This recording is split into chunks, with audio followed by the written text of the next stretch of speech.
Maravilha, galera, graça e paz. Tudo bem? Tudo bem. Eu não vi o Rina, cara. Tô aqui, profeta. Ô, saudade de você, cara. Pois é, mano. A gente se falou esses dias, graças a Deus. Deixa eu ver seu lindo rosto. Eu tô aqui, eu tô meio gordo, tá ruim pra se movimentar. Tão te bulinando, cara, falando que você tá gordo. Não acredita nisso, não.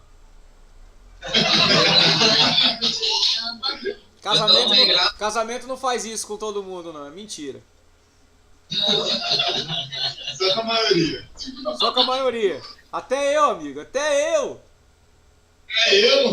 Até tu, né, Efra?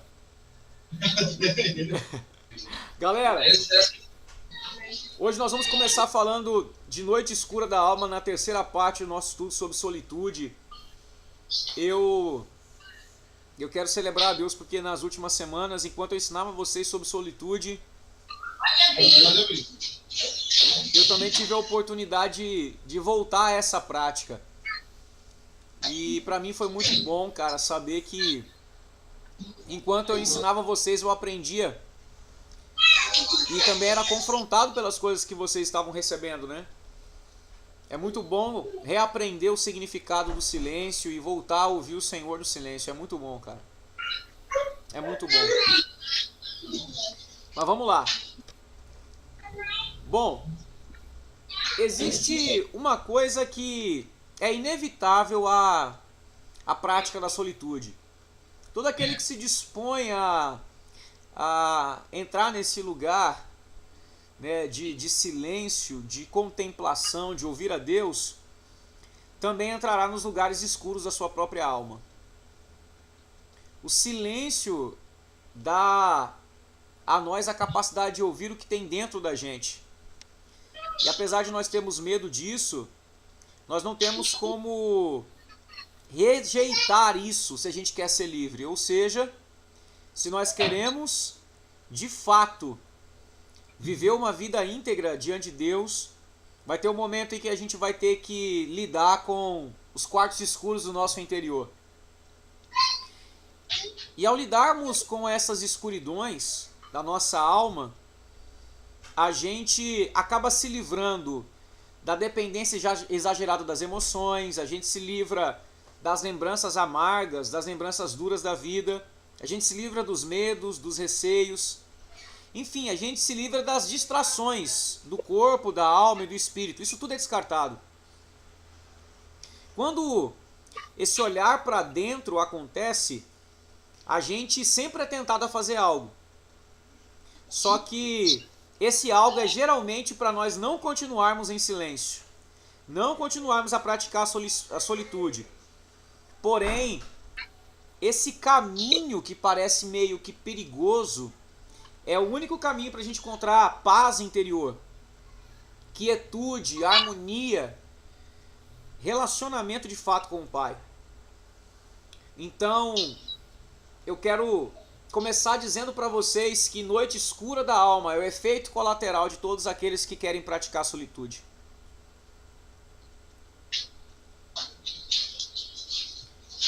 A noite escura da alma, ela tem essa característica de obscuridade, vamos assim dizer, porque é o momento em que a gente consegue enxergar de fato quem a gente é.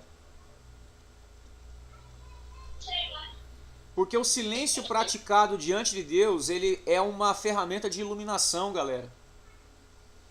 E no silêncio o Senhor mostra para nós quem nós somos. Resumo, a solitude é o primeiro passo para a gente parar na frente do espelho.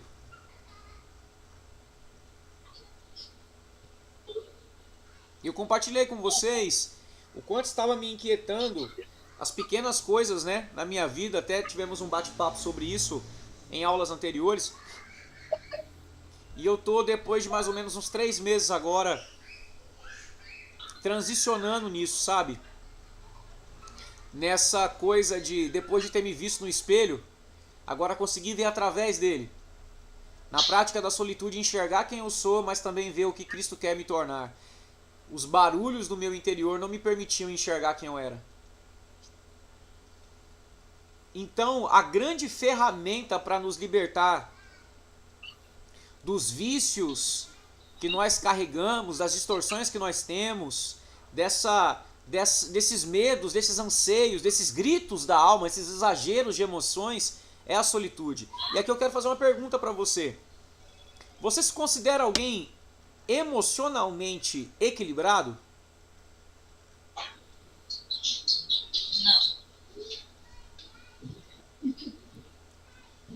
Você se considera alguém que oscila emocionalmente com frequência?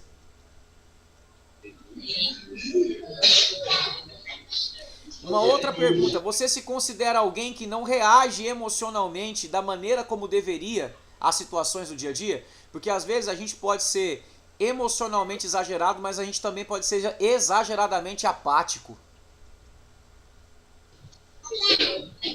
E isso é um outro tipo de perigo. A solitude expõe isso, gente.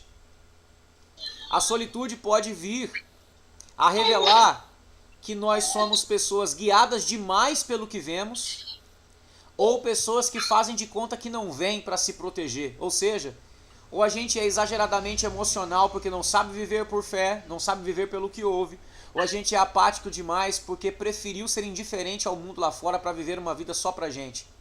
Em qualquer uma das situações, algo ruim sobre nós será revelado. E é isso que se chama noite escura da alma.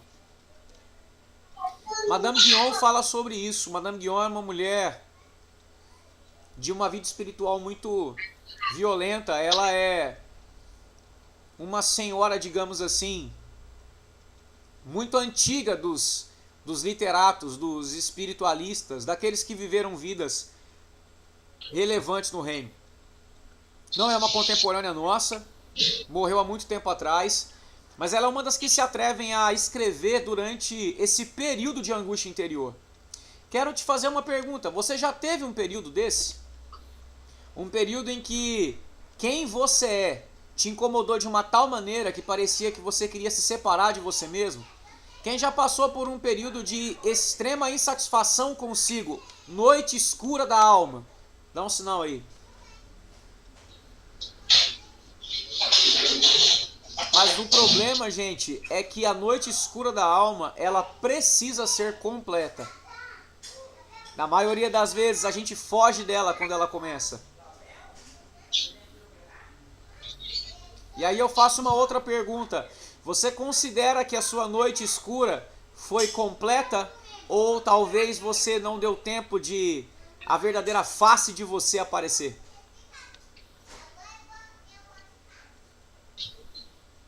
A nossa liberdade de quem nós somos e a jornada para o que vamos nos tornar depende da prática da solitude deste dia ou deste período chamado noite escura da alma. Há muita gente que fala sobre isso, que narra a sua própria experiência. E entre tantos que falam sobre isso, existe a figura de João da Cruz. Eu quero ler para vocês o que ele diz sobre o assunto. João da Cruz diz assim: Ah, então, alma espiritual, quando virdes os apetites obscurecidos, tuas inclinações ressequidas e restringidas, tuas faculdades incapacitadas para qualquer exercício interior, não se aflija. Pense nisso como sendo... Pense nisso como graça, já que Deus está te libertando de você mesmo e tirando de você seus afazeres. Olha que interessante, vou ler de novo. Ah, então, alma espiritual, quando virdes os apetites obscurecidos, tuas inclinações ressequidas e restringidas, tuas faculdades incapacitadas para qualquer exercício interior, não se aflija. O que ele está dizendo assim é, quando você estiver numa fossa tão violenta, que não conseguir fazer outra coisa a não ser perceber a sua miséria, se alegre. É isso que ele está querendo dizer. Veja isso como uma oportunidade de Deus estar te libertando de você mesmo. Sabe por quê, pessoal? Na maioria das vezes nós estamos tão ocupados com as coisas que fazemos que não temos a oportunidade de parar para descobrir quem somos. Por exemplo, Você já teve como amigo, como cônjuge, enfim, num relacionamento com alguém, uma discussão muito ruim, daquelas azedas, e que o outro fala pra você algo doído de ouvir, mas que lá no fundo você sabe que é verdade, porém você ataca pra que o outro não continue falando? Quem já passou por isso aí? Pois é, esse tipo de discussão poderia ter outro desfecho se antes de o outro falar a nós já estivéssemos ouvindo o que o céu está mostrando sobre a gente. Quando a gente começa a praticar a solitude e enxerga a si mesmo na perspectiva real, ou seja, a gente descobre quem a gente é de verdade, sem máscaras. A gente vai a alguém, elege alguém que seja maduro, que seja de fato sincero, que nos ame, e a gente chega para essa pessoa e diz assim: fala para mim, como você me vê? Na maioria das vezes a resposta bate com aquilo que a gente começou a enxergar de si mesmo. E aí não dói tanto, porque a gente já está sendo triturado pelo próprio Deus.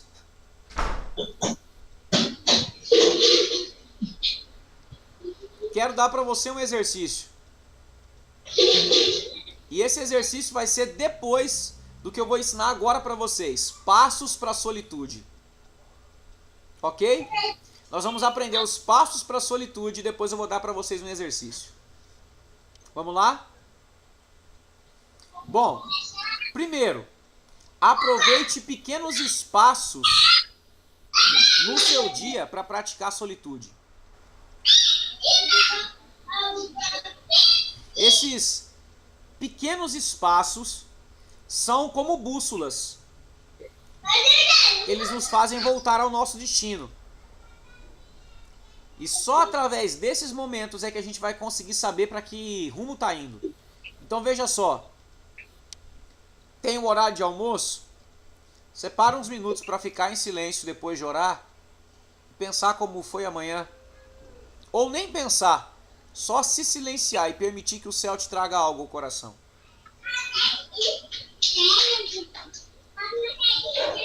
Oi? Oi. Achei que alguém tinha me perguntado alguma coisa, desculpa. Então, o primeiro passo para a solitude é começar aproveitando os pequenos momentos. Porque normalmente a gente pensa assim: ah, então eu vou dar um jeito de separar 1 hora todo dia para fazer isso. Bom, é uma meta irreal. Não vai ser praticada, porque se a gente nunca fez, como é que vai começar com 1 hora? Então a gente tem que começar com metas realistas. E essas metas realistas, elas têm um primeiro passo: aproveitar os momentos do dia. Então, tem um determinado momento que você pode parar e ficar só? Durante a manhã? Durante a tarde? Se tem, você vai separar alguns minutos e fazer isso.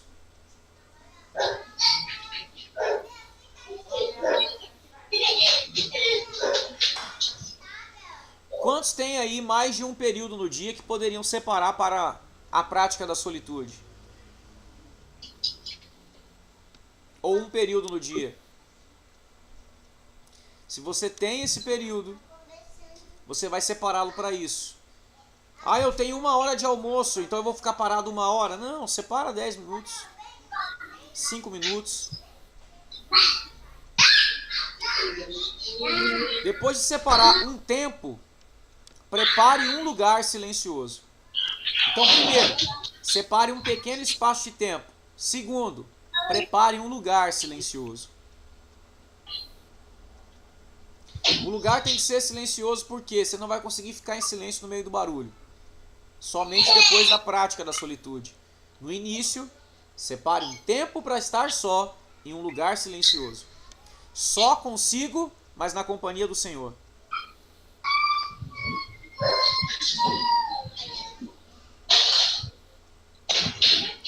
Terceiro passo para a solitude. O terceiro passo é o exercício que eu quero dar para vocês. Ainda nessa semana, de preferência, você vai fazer isso. Tentar passar um dia inteiro sem dizer uma palavra. Quem trabalha, Para quem trabalha não dá. Então, faça meio-dia. Se você tiver um tempo sozinho. Separa amanhã do domingo. Fica a manhã inteira sem falar nada. Mas é o único dia que eu tenho para conversar com a mulher. Mas quanto desse tempo você passa conversando? Porque às vezes a gente fala que é o tempo que tem para conversar com a mulher, mas fica um no WhatsApp e outro no videogame. Se à tarde, amanhã é um culto. Sim, pode ser de tarde, né? É verdade. Tem o culto. Mas tenta passar pelo menos um dia sem dizer uma palavra. Ou um dia evitando falar. Falando só o suficiente. Analisa como é a sensação de querer falar e não falar. Veja se você sente angústia, se isso te incomoda.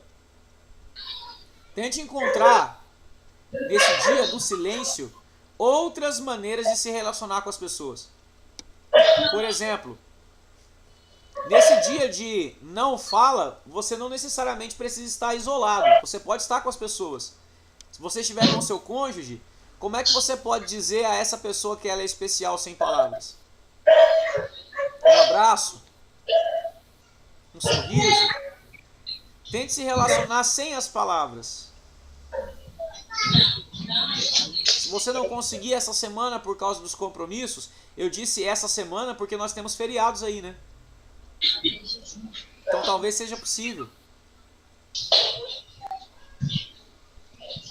Outro passo para a solitude, o quarto passo. Se possível, faça isso. Se não, faça parte. Mas empenhe-se para fazer o todo. Que todo? Se retirar 4 vezes por ano, por 4 horas, para reorientar seus propósitos de vida. Cortou o áudio do quarto passo. Quarto passo. Se empenhe para fazer tudo isso. Se não der, faça uma parte. Tudo isso o quê? Se retire 4 vezes por ano, por 4 horas, para reorientar os seus propósitos de vida. Faça isso no silêncio. Se reavalie em silêncio. No fim do silêncio, nessa avaliação, registre tudo em um diário, em um papel.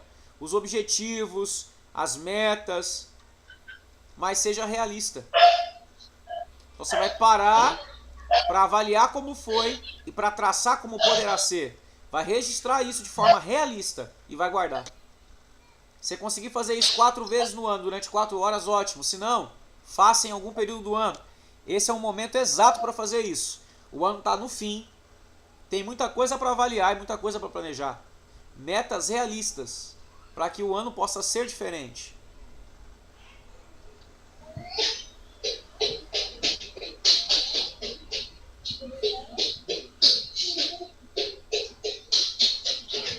Vocês consideram esses passos muito difíceis, pessoal? Cara, pelo dia a dia que a gente leva é meio complicado. Não entendi? Pelo dia a dia nosso é meio complicado. Pelo ritmo. Em questão de ficar de falar, eu acho que é fácil pro Robson, porque ele já não fala muito. Agora, pra mim, é tipo, eu não consegue nem ficar sem confiar. Mas a questão não é muito só ficar sem falar, né? Você tem que procurar um lugar. Na verdade, aqui são exercícios diferentes, por isso que eu fiz a pergunta. Veja bem, a prática da solitude, ela consiste em separar um tempo, procurar um lugar. E nesse lugar e tempo específicos, silenciar. Ponto. Silenciar para quê? Só para ficar em silêncio? Não. Silenciar para permitir que coisas importantes sejam pensadas. Quem você é, como tem que viver, como deveria ser. E nesse silêncio as orientações do Senhor podem vir. Os outros 2 passos são, na verdade, exercícios ou metas a serem feitas em outros momentos do ano. No dia a dia a gente precisa praticar a solitude. Mas existe A sugestão de fazer isso pelo menos 4 vezes no ano por 4 horas. Aí já é uma outra história. Não dá para fazer 4 vezes, mas dá para fazer uma vez no ano, 2 vezes, no período que eu tiro férias, ou num feriado prolongado que eu já sei quando vai ser. Se for possível, planeje fazer. É importante. Por quê?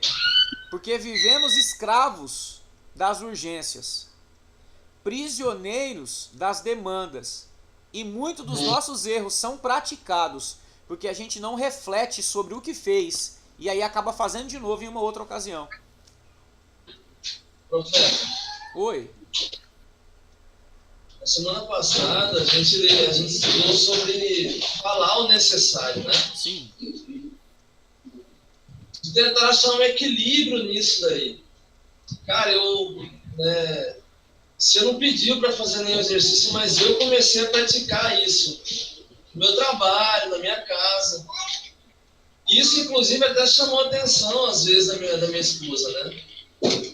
Porque eu sou uma pessoa, por natureza, muito falante. E eu tô me vigiando. Cara, eu tô menos cansado. Eu acho que melhorou minha qualidade de vida. Não, eu ando mais reflexivo, entendeu? Inclusive nas minhas atitudes, eu acho que isso... Eu não sei se me aproxima ou não de Deus. Mas, cara, eu tenho ocupado a minha mente mais em relação, sobretudo, às coisas de Deus, cara. Muito bom. Aí entra o segundo exercício que eu sugeri para vocês. Os 2 primeiros pontos dos passos é como praticar solitude. Separar um tempo, separar um lugar, fazendo silêncio, refletindo. Os outros 2 são um exercício anual e o outro é um exercício esporádico, que é escolher um dia para ficar completamente quieto. Ou meio período do dia. Sabe por que isso é importante, gente? Já vou adiantar para vocês a lição. Para descobrir que muito do que a gente fala é totalmente desnecessário. É verdade. E que às vezes a gente fala mais do que deveria falar e faz menos do que deveria fazer. Vou pegar mais um exemplo aqui dentro do ambiente relacional. Amigos, parentes, cônjuges. A gente pode passar um dia inteiro com o cônjuge falando. E esse cônjuge no fim do dia dizer, senti sua falta.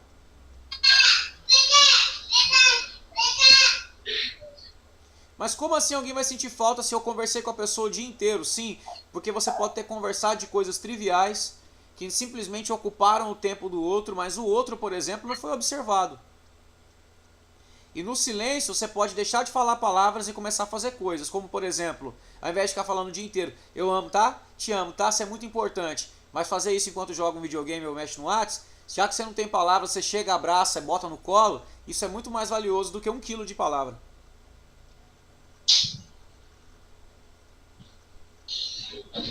Cara, quando você fala menos, você medita mais, né?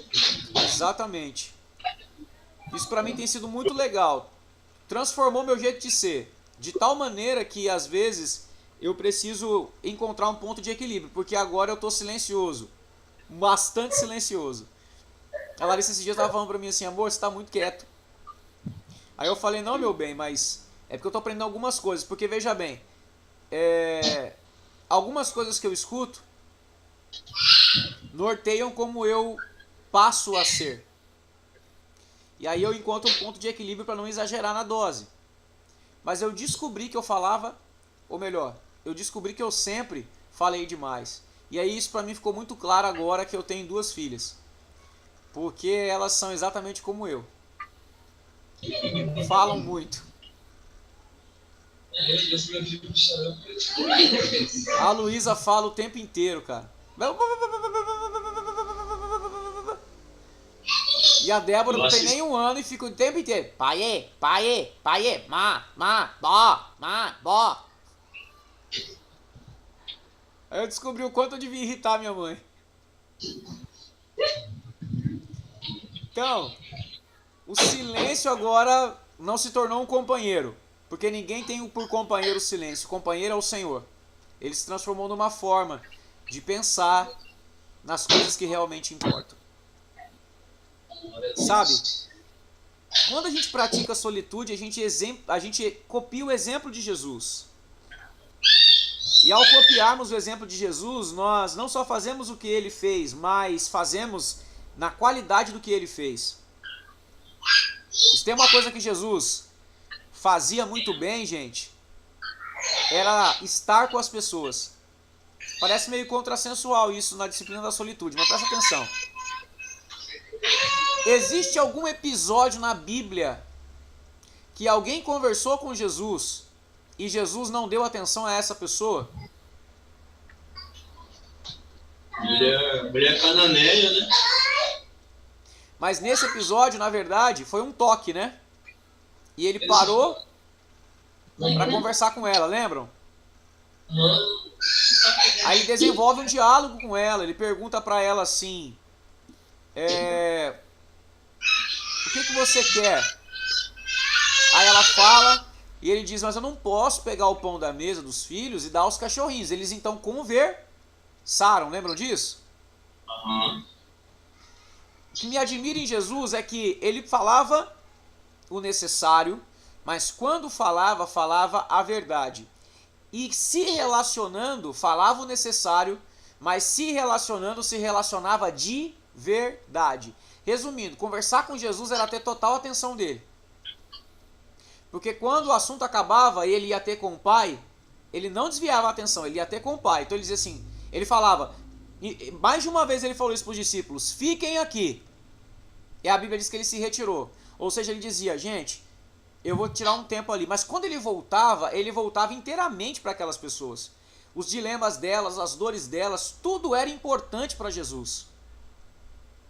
Faço uma pergunta e quero uma resposta sincera. Quantas vezes vocês conversaram com alguém e não estavam lá? Levantem a mão. Jesus nunca foi assim. Sabe por quê? Porque Jesus estava com as pessoas de verdade. Mas, Rafa, é complicado, cara. Eu tenho as minhas preocupações, eu tenho as minhas demandas. Às vezes o outro é chato, é exagerado. Como é que eu fico, então, como Jesus? Se a gente quer aprender a estar com as pessoas de fato quando estiver com elas, a estar presente de verdade quando estiver com elas, a gente precisa primeiro aprender a se ausentar delas. Olha que loucura. Se a gente quer, como Jesus, estar de fato presente com as pessoas, quando estivermos com elas, primeiro nós precisamos aprender a nos ausentar delas. A gente precisa aprender a dizer, agora eu não posso, preciso de um a sós com Deus.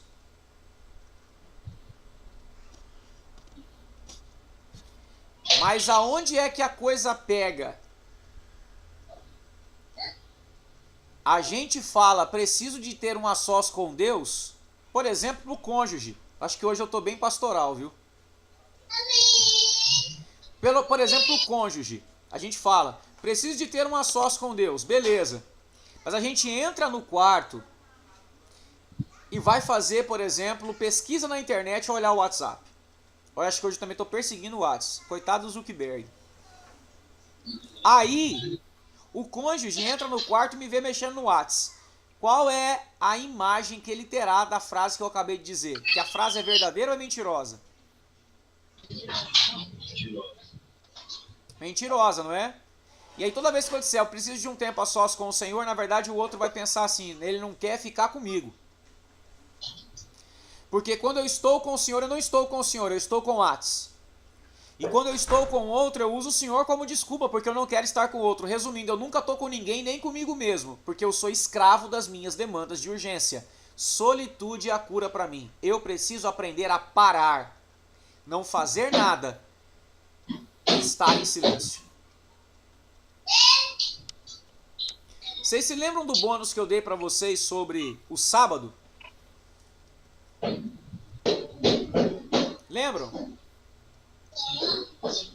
Quem aí lembra alguma coisa? Eu conversei com vocês sobre o sábado. Eu vou dar uma repetida pra gente. Seu descanso, né? Isso. Foi isso mesmo que eu disse, Robson. Obrigado. Eu disse que o sábado ele tem um significado de descanso, que a palavra não tem nada a ver com o nome de um dia. Na verdade, a palavra sabat significa não fazer nada, literalmente. Parar. Não fazer nada, ou não fazer coisa alguma. E aí, a esse significado hebraico foi atrelado a ideia de descanso. Então, sabá significa descanso. Mas esse descanso começa por não fazer nada e só fazer uma coisa: desfrutar do Senhor. Vocês lembram de eu ter dito alguma coisa assim para vocês? Sim. Então, descanso para a Escritura, sábado para a Escritura, era um dia em que eu parava para ser totalmente dedicado ao Senhor. Nenhuma outra atividade me roubava. Nenhuma outra coisa tirava minha atenção. Eu deixava de fazer coisas para contemplar o Senhor, para estar com Ele. Por quê? Eu expliquei para vocês também. Porque não existe separação entre trabalho e descanso. Trabalho e descanso para a Escritura sempre caminharam juntos. Só que, para a maioria das vezes, para a maioria das pessoas, descanso é aquilo que eu mereço depois que trabalho. E aí o que é descanso então, para mim, é a celebração das minhas conquistas. Para a Escritura, descanso não é o que eu faço depois que eu trabalho. Descanso é o que eu faço para eu trabalhar correto. Descanso não é a celebração das minhas conquistas. Descanso é a celebração da relação que eu tenho, independente do que eu faça. Porque descanso para a Escritura é estar em Deus. No Senhor, nesse tempo a sós com Ele, as minhas prioridades são revistas, são reorganizadas, o meu eu é acertado, é corrigido. E aí, eu passo a enxergar a vida com a ótica daquele que eu estava contemplando, ou seja, a ótica do Senhor. Qual é a consequência disso? Quando eu vou para o dia a dia, para a relação com o meu cônjuge, para o trabalho, para a submissão ao meu patrão, para as demandas do estresse do trânsito e por aí vai, eu já vou com outro coração, com o coração ordenado pelo Senhor. O descanso pôs as coisas no lugar. Então eu vou fazer as coisas agora, durante os dias de trabalho, em conformidade com a vontade de Deus. Eu usei uma frase para sintetizar isso. Eu vou entrar no que Deus está fazendo. Vocês lembram de eu falar isso? Sim. Então eu vou entrar no que Deus está fazendo. É assim, como Deus quer que eu trabalhe, como que Deus quer que eu me relacione, como Deus faria, eu entro no que Ele está fazendo, na dinâmica da sua vida, do seu caráter.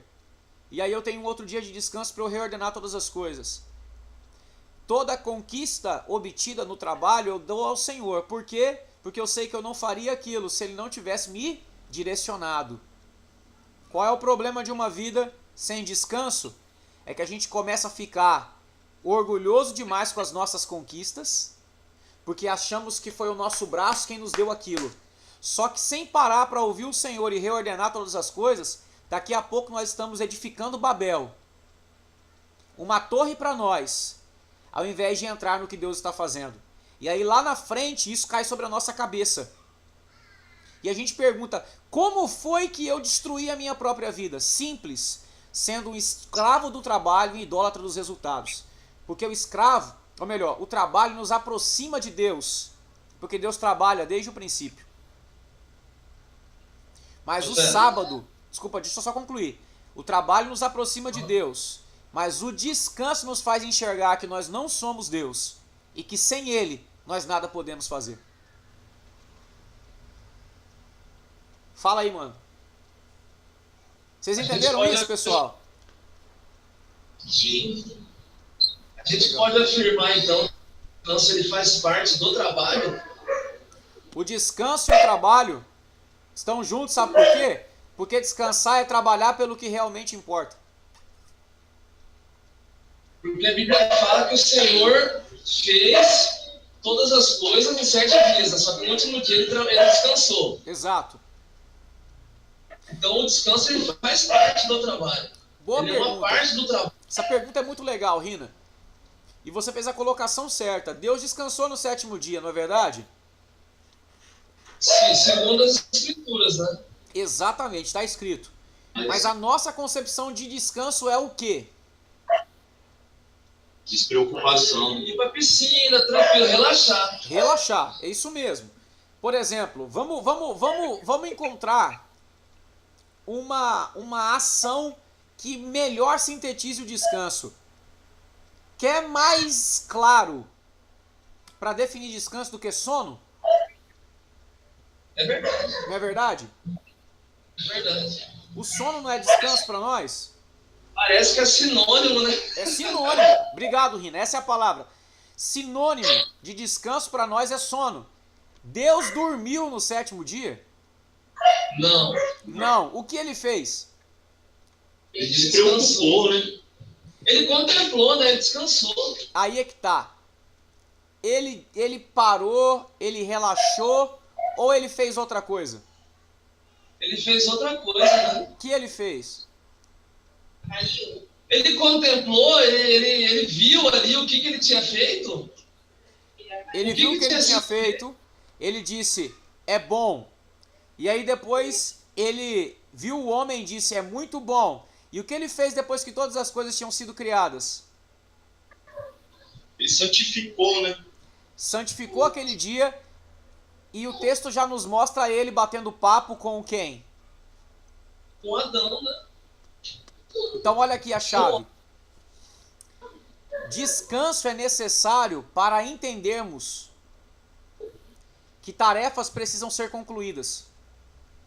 Quando Deus... Que tarefas precisam ser concluídas e concluídas para que outras sejam iniciadas. Deus não criou o cosmos porque ele queria ter um momento de autoexaltação. Ele criou o cosmos para uma finalidade. Quando ele fecha um ciclo, ele inicia outro. Qual é o outro? Se ele tinha criado um ambiente e o homem, agora era a hora de construir a relação. Entendem isso? Deus encerrou um trabalho para começar outro. Entendem isso? Glória a Deus, cara. Bem, mano. Queria fazer uma pergunta. Sim. Quer concluir? Ou... Não, a minha conclusão é a seguinte. O que é descanso para nós, então? É aprender a concluir trabalhos para entrar em outros. Mas a gente só vai discernir o próximo trabalho ouvindo o Senhor. Cara, eu já posso pegar uma frase, que o nosso trabalho, meu irmão, é descansar no Pai.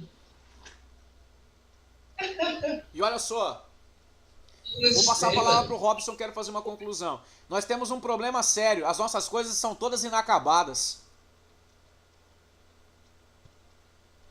Sabe por quê? Elas estão inacabadas porque nós não temos direção, porque a gente tem medo de parar e tudo cair em cima da nossa cabeça. Por quê? Porque nós não temos no Senhor o nosso descanso. Nós temos no nosso trabalho o nosso ídolo.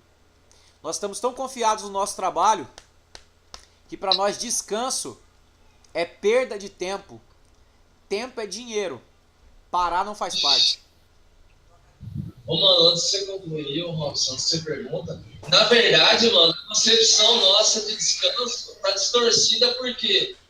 Porque ao invés da gente se aproximar de Deus e avaliar para partir para o próximo trabalho, o que a gente faz? A gente, na verdade, se afasta do Senhor, mano. Indo dormir, indo para a piscina, indo fazer um churrasco. A gente faz o oposto do que a gente deveria fazer, acha que é correto e a gente perde a oportunidade de contemplar, meditar, até mesmo de ouvir o Senhor no... E fazer isso é errado? Não. Comer um churrasquinho, estar entre amigos não é problema. O problema é que a gente não quer, de forma alguma, ter o trabalho que realmente importa, o trabalho de nos relacionarmos com o Senhor. Porque na verdade a gente acha que o jardim é nosso e o cosmo é nosso. Que Deus não faz parte disso. Só que o nosso trabalho segue sem propósito, sem objetivo, sem conclusão. A gente vive para trabalhar, não vive para começar e fechar um ciclo. Aí, muitos de nós acabam sofrendo do mesmo mal.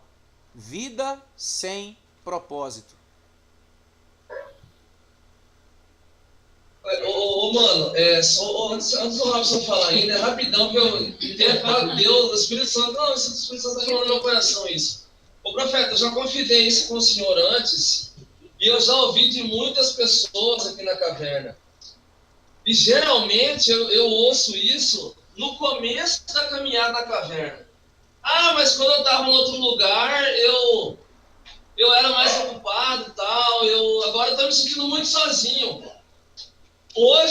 Agora eu estou entendendo por que o Senhor nos para, cara. Na verdade, a gente nunca esteve sozinho. A gente age como se Deus não existisse, meu irmão. Exatamente.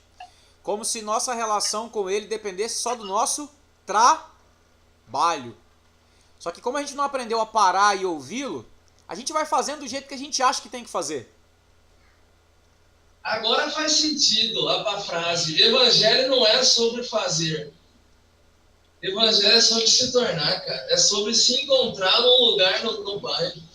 E como é que você começa um encontro? É parando as outras coisas e dando total atenção para Ele.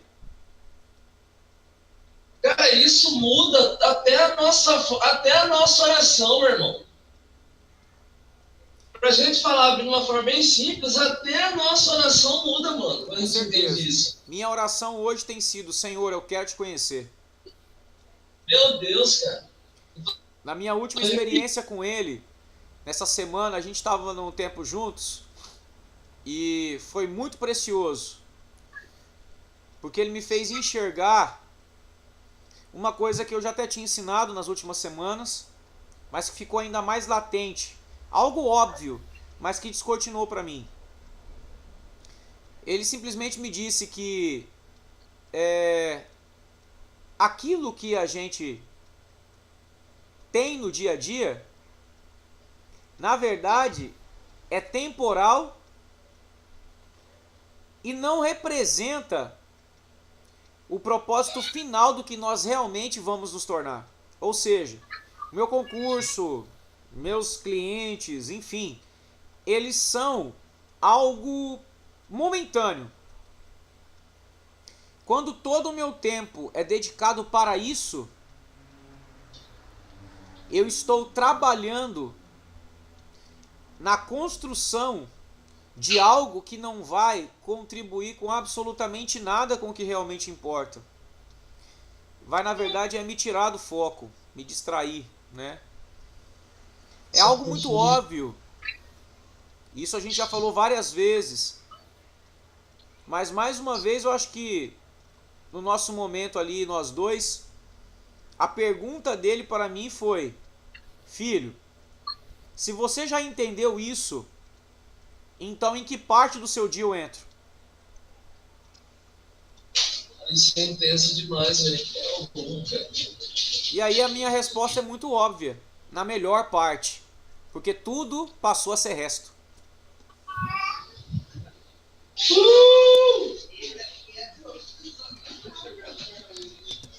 Cara, eu te amo, cara. Obrigado, viu, mano? Eu te amo, profeta. Vocês entendem isso? Na prática, galera, qual é o horário que você está mais ligado? É de noite, entre a meia-noite e as 1.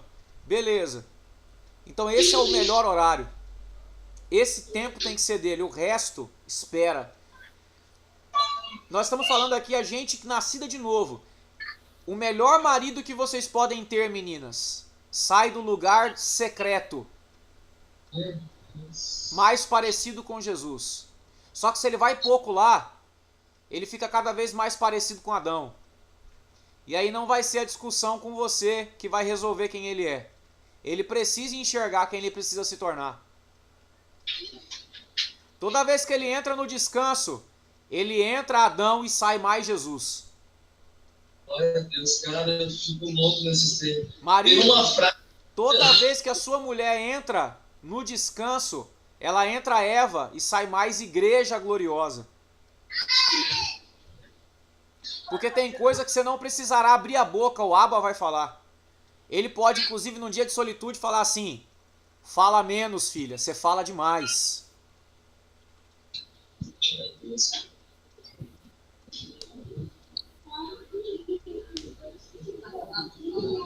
Fala, Robson. Cara, teve um dia. até esqueci, velho. Mas Desculpa. a minha pergunta era bem teológica, assim. Depois a gente troca ideia nesse assunto aí. Bota o tereré aí. Gente, eu falei com vocês sobre descanso, sobre sábado. Não necessariamente porque isso é uma coisa atrelada, né, à matéria. Não, é porque a gente não sabe parar de jeito nenhum. E o nosso problema está em não parar de jeito nenhum. Nós temos um inimigo especialista em nos distrair com o trabalho. Mas o problema não está no trabalho. Está em não conseguirmos compreender que não existe trabalho sem Descanso. isso. Não foi o diabo quem fez o trabalho.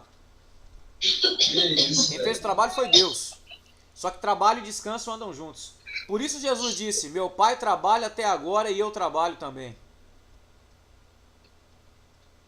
Cara, isso é muito louco. Ei, mano, eu já ouvi algumas pregações em que o cara dizia que o trabalho, ele, na verdade, ele faz parte do castigo de Deus pro homem. Sim. Isso é uma verdade? Isso é uma interpretação errada, Robson. Vou te dizer por quê.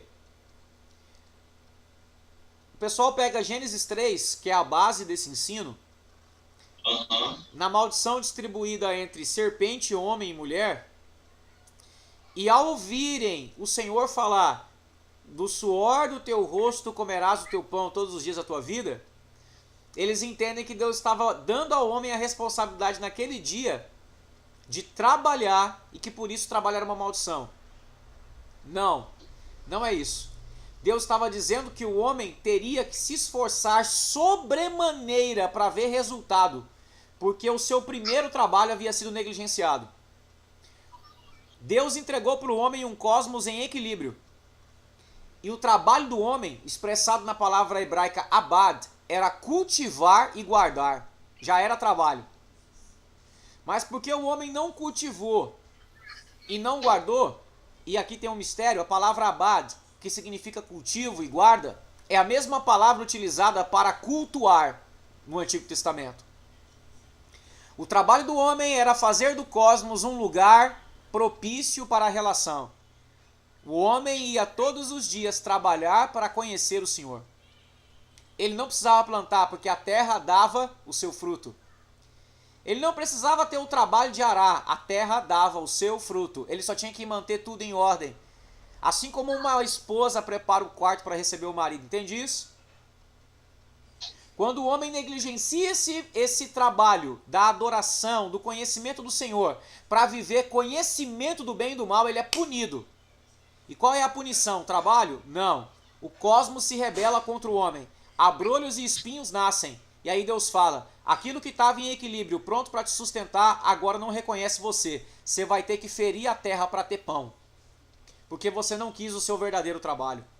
Resumindo, Deus falou que você não quis descansar em mim, agora você vai ter que ralar para ver a terra fazer alguma coisa, sendo que antes ela fazia sozinha. A maldição do homem não é trabalho, é trabalhar demasiadamente. Entende isso? Por isso, Eclesiastes diz que o muito trabalho é enfado e é da carne. Trabalho é bênção. Trabalho demais é carnal. A maldição não está em ter que trabalhar, é de ter que suar o rosto com muito esforço para ver alguma coisa. Entende isso? Salomão fala que a bênção que enriquece, a bênção do Senhor que enriquece não traz dores. Agora vejam só, caminhando aqui, estou fazendo um adiantamento para a gente poder encerrar, até porque o horário avançou bastante. Como é a obra de Jesus na cruz? Ela é fácil ou ela é dolorosa? Dolorosa. Jesus suou sangue e água para sarar a terra e sarar o homem. Isaías 53 diz: ele verá o fruto do seu penoso trabalho e ficará satisfeito. Jesus entra dentro do jugo do homem e trabalha penosamente. A obra de Jesus é consumada na cruz, a salvação nos é dada. E eu pergunto para vocês, o homem tem que trabalhar penosamente para ser salvo agora? Não. De jeito nenhum. As coisas já começaram a ser reordenadas. Qual é o nosso trabalho, pessoal? É lutar com o suor do rosto para fazer alguma coisa para a gente se tornar? Ou é só entrar no lugar do abad, do cultivo e da guarda? Só entrar no lugar. Então não erremos de novo. Essa aula é muito top. Não erremos de novo. Por isso Hebreus diz que aqueles que, tendo experimentado da salvação, não a vivem em conformidade, pisam no sangue do Filho de Deus. O nosso trabalho é buscá-lo. Como é que eu me torno santo? Resistindo ao pecado? Não, buscando. Porque como é que um sujo fica limpo? Passando pelo lava-jato. Eu não posso me limpar sozinho, eu preciso entrar nas águas. Conhecê-lo me torna santo. Ô profeta, Oi? a gente pode afirmar então que o trabalho ele nos traz a memória o sacrifício da cruz, né? Quando feito em conformidade com o que Deus está fazendo. Porque senão ele pode trazer à minha memória o conhecimento do bem e do mal. O que eu estou fazendo do meu braço, para mim mesmo. Por isso que o trabalho, conforme a vontade de Deus, ele edifica o homem, né? Sim. Mas o trabalho fora do propósito, ele egofica o homem. Inventei essa palavra agora. Neologismo, né? Você quer fazer um cara ficar soberbo? Dá resultado para ele.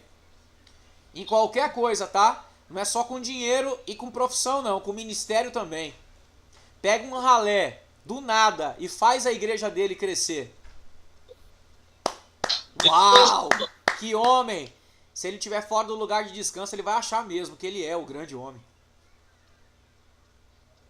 Eu ainda estou focado muito nos meus resultados, mano. Eu tenho orado demais para Deus quebrar isso. Eu converso contigo sempre sobre isso, mano. A pergunta que a gente mais ouve, irmãos, quando encontra velhos amigos, no que diz respeito ao ministério é essa. Como vai a igreja? Pergunta, igreja, como vão vocês? Vocês vão bem? Avançando. Avançando, beleza. A gente fala, não, a igreja vai bem. É mesmo? Mas quantos membros já tem? Essa pergunta. Na verdade, a primeira pergunta é a preparação dessa. Pouco importa se vocês estão parecendo com Jesus. Eu quero resultados numéricos. Então que tenham 300 pessoas totalmente perdidas de propósito, vivendo sem rumo, mas se elas estiverem no templo, eis aí um ministério bem sucedido. Eu quero é ser livre disso. Não ficará pedra sobre pedra nos templos. Acho que por hoje é só, galera. Hoje eu tô meio maluco. Hoje eu tô mais profético do que tudo. Ô, mano, essa aula aí tem conteúdo pra gente ficar aí uns 2 anos conversando fácil. Hoje eu tô loucaço. E a culpa foi de uma mensagem que eu recebi hoje de manhã. Deixa eu encerrar aqui e eu vou mostrar pra vocês a mensagem. A aula de hoje fechou. Valeu, galera de Jipa e demais lugares. Chapação total. Encerro Solitude lendo com vocês um texto. Abram comigo a Bíblia de vocês no Salmo de número 46.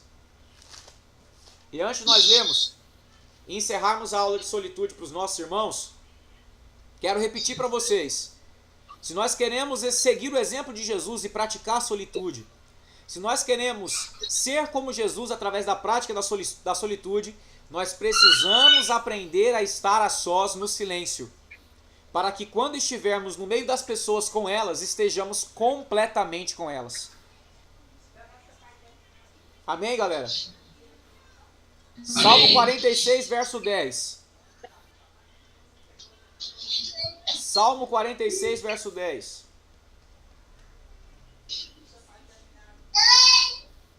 Olha o que diz a Escritura. Aquietai-vos Sabei que eu sou Deus. Serei exaltado entre as nações. Serei exaltado sobre a terra. Aquietai-vos.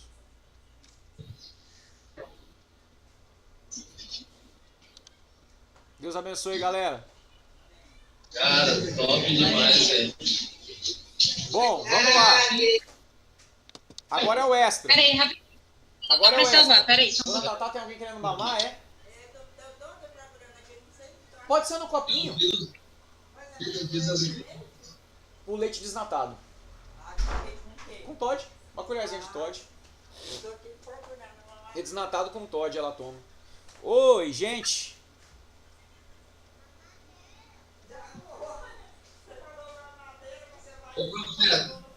Pode pôr no copo, é que ela tá querendo fazer charme. Oiê. Quando a Bíblia fala assim, aquietai-vos, aquietai-vos. Quando a Bíblia fala assim, quem tem ouvidos ouça o que o Espírito diz às igrejas, na verdade, de forma indireta, falando pra você, né? Fica quieto,